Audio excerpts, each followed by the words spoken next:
नमस्ते विद्यार्थी व पालक मित्रांनो, ब्राईट फ्युचर मेकर्स आपल्या युट्यूब चॅनल मध्ये मी प्राध्यापक अभिषेक पटेल तुमच्या सर्वांचे या ठिकाणी सहर्ष स्वागत करतो. मागील आठवड्यामध्ये पीसीबी सीईटीचा रिझल्ट डिक्लेअर झाला. पीसीबी सीईटीचा रिझल्ट डिक्लेअर झाल्यानंतर त्याच्या 2-3 दिवसानंतरच बीएससी नर्सिंग सीईटीचा रिझल्ट डिक्लेअर झाला आणि कालच बीबीए आणि बीसीए सीईटीचा रिझल्ट एमएसटी सीईटीच्या पोर्टलवर या ठिकाणी डिक्लेअर करण्यात आला आहे.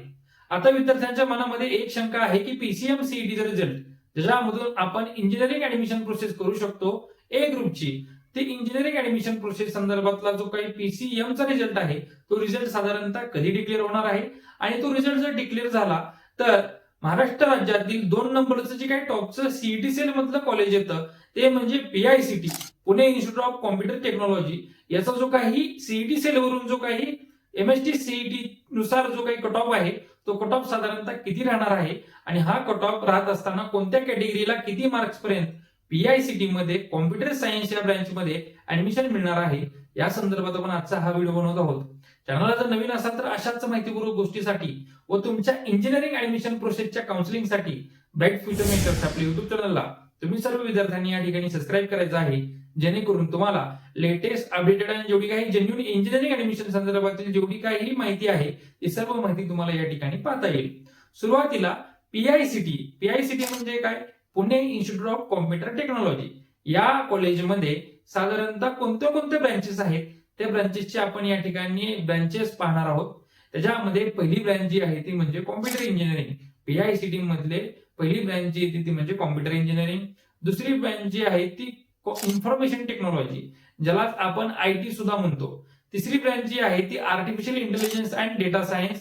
चौथी ब्रँच जी आहे ती इलेक्ट्रॉनिक्स अँड टेलिकम्युनिकेशन इंजिनिअरिंग आणि पाचवी जी काही ब्रँच आहे ती इलेक्ट्रॉनिक्स अँड कॉम्प्युटर इंजिनिअरिंग म्हणजे इलेक्ट्रॉनिक्स अँड कॉम्प्युटर इंजिनिअरिंग.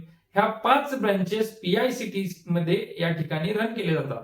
या 5 ब्रँच पैकी जी काही सर्वात टॉपची ब्रँच आहे ती म्हणजे कॉम्प्युटर सायन्स, ज्याला आपण बीटेक कॉम्प्युटर सायन्स देखील म्हणतो. हे पीआयसीटी हे एक ऑटोनॉमस इन्स्टिट्यूट आहे. याच्यामध्ये हे एसपीपीयू सावित्रीबाई फुले पुणे युनिव्हर्सिटीच्या ऍप्लिकेशन मध्ये काम करतं. ह्याच्यात जे काही एक्झामिनेशन जे असतं ऑटोनॉमस मध्ये हे पीआयसीटी स्वतः कंडक्ट करतं. अत्यंत नामवंत कॉलेज आहे. या कॉलेजचा सीव्हीपी नंतर 2 नंबरचा क्रमांक या ठिकाणी येतो. या कॉलेजमध्ये गेल्या वर्षी एमएसटी सीईटी वरून विद्यार्थ्यांना कॅटेगरी वाईज किती मार्क्स पर्यंत हे कॉलेज मिळालेलं होतं हे देखील आपण या ठिकाणी पाहणार आहोत. कॅटेगरी, जनरल आणि वुमन आणि एसएमएल रँक अशा पद्धतीनं आपण कट ऑफचं वर्गीकरण या ठिकाणी केलेलं आहे.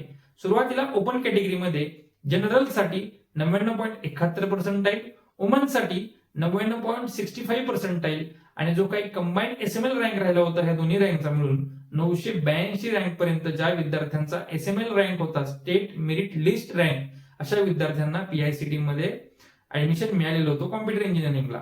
एससी साठी 97.94 आणि वुमन साठी 99.69 आणि जो काही रँक राहिला होता एसएमएल रँक तो 11,474 रँक पर्यंत विद्यार्थ्यांना एससी कॅटेगरीतील विद्यार्थ्यांना कॉम्प्युटर सायन्सला ऍडमिशन मिळालेलं होतं. एसटी साठी 93.84%, एसटी वुमन 90.16%, 90.16% आणि जो काही एसएमएल रँक राहिला होता एसटीचा तो 33,341 मार्क्स पर्यंत. नंतर व्हीजीचं बघू आपण. 98.62% जनरल साठी, 97.71% वुमन साठी आणि 7,957 एसएमएल रँक पर्यंत विद्यार्थ्याला व्हीजी कॅटेगरीच्या पीआयसीटीसी मध्ये ऍडमिशन मिळालेलं होतं. नंतर NT1 कॅटेगरीसाठी NT1 कॅटेगरीचा जो काही कट ऑफ राहिला होता तो साधारणतः 99.15% जनरलचा, 99.39% हा वुमनचा आणि 1,861 रँक एसएमएल रँक पर्यंत विद्यार्थ्याला NT1 कॅटेगरीच्या ऍडमिशन मिळालेलं होतं कॉम्प्युटर सायन्स साठी. NT2 साठी 99.2% जनरल साठी, 98.99% वुमन साठी आणि 3,330 एसएमएल रँक मध्ये NT2 कॅटेगरीतील विद्यार्थ्याला ऍडमिशन मिळालेलं होतं. NT3 साठी 99.46%, वुमन साठी 99.49%, 1,558 एसएमएल रँक पर्यंत पीआयसीटी मध्ये विद्यार्थ्याला ऍडमिशन मिळालेलं होतं कॉम्प्युटर सायन्स मध्ये. ओबीसी साठी 99.62%, वुमन साठी 60% 1145 रँकवर विद्यार्थ्याला पीआयसीटी मध्ये ओबीसी कॅटेगरीतील विद्यार्थ्याला कॉम्प्युटर सायन्स मध्ये ऍडमिशन मिळालेलं होतं.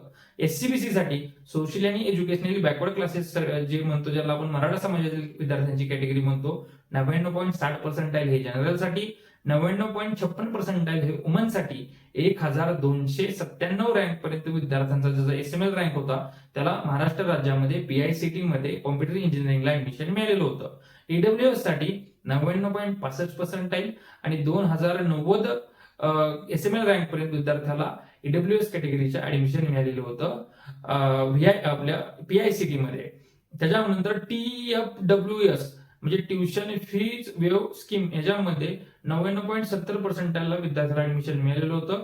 याचा जो काही रँक राहिला होता तो 812 रँक राहिला होता. आणि ऑर्फन अनाथ विद्यार्थ्यांसाठी जो काही कट ऑफ होता तो साधारणतः 74.68%. याचा जो काही हे राहिला होता एसएमएल रँक राहिला होता तो 81,402 पर्यंत या ठिकाणी राहिला होता. अशा पद्धतीनं पीआयसीटी मध्ये विद्यार्थ्यांना कॉम्प्युटर इंजिनिअरिंग मध्ये अशा पद्धतीने ऍडमिशन मिळालेलं होतं. ज्या विद्यार्थ्यांना अशीच माहिती हवी असेल किंवा आमच्या पेड काउन्सिलिंग मध्ये ज्या विद्यार्थ्यांना सहभाग नोंदवायचा असेल, ज्या विद्यार्थ्यांना इंजिनिअरिंग सीईटी मध्ये कमी मार्क्स पडले असतील, इव्हन त्यांना 12वी मध्ये सुद्धा खूप कमी मार्क्स पडले असतील, तरी पण त्यांना पुण्यामध्ये चांगलं नामवंत कॉम्प्युटर सायन्सचं कॉलेज या ठिकाणी ऍडमिशन घ्यायचं असेल तर अशा कॉलेजमध्ये ऍडमिशन घेण्यासाठी तुम्ही ब्राईट फ्युचर मेकर्स कडून तुम्ही तुमची पेड काउन्सिलिंग करून घ्या. 100% तुम्हाला तुमचं ऍडमिशन आम्ही करून देऊ.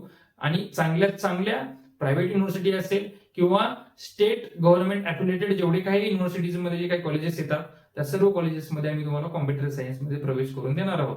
आशा करतो तुम्हाला आजचा हा व्हिडिओ आवडला असेल तर नक्कीच ब्राईट फ्युचर मेकर्सच्या युट्यूब चॅनलला सर्वांनी सबस्क्राईब करायचं आहे.